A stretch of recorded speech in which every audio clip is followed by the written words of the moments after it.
Hello friends, இந்த வீடியோவில் நம்ம ஹெல்த்தியான ஒரு முருங்கைக்கீரை சூப் தான் பார்க்க போகிறோம். அதுக்கு உங்களுக்கு எந்த அளவுக்கு முருங்கைக்கீரை தேவையோ அந்த அளவுக்கு எடுத்து வச்சுக்கோங்க. ஆனால் இந்த குச்சியெல்லாம் அப்படியே இருக்கட்டும்.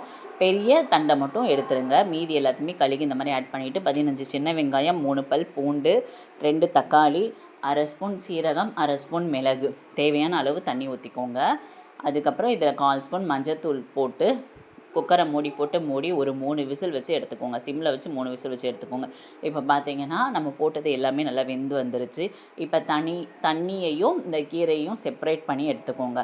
இப்போ இந்த கீரையை மட்டும் நான் மிக்ஸி ஜாரில் போட்டு நைஸ் பேஸ்ட்டாக அரைச்சிட்டு நம்ம எடுத்து வச்சுருக்க தண்ணியும் இதோடு சேர்த்து நல்லா மிக்ஸ் பண்ணிவிட்டு ஃபில்டர் பண்ணிவிட்டு, ஏன்னா நான் குழந்தைங்களுக்கு கொடுக்க போகிறேன், ஸோ அவங்க அப்படி குடிக்க மாட்டாங்க.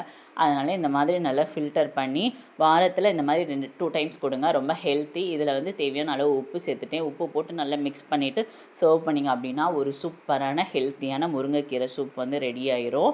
இந்த வீடியோ கண்டிப்பாக நீங்கள் ட்ரை பண்ணி பாருங்கள். இந்த வீடியோ உங்களுக்கு பிடிச்சிருந்தா லைக் பண்ணுங்கள். Thank you friends.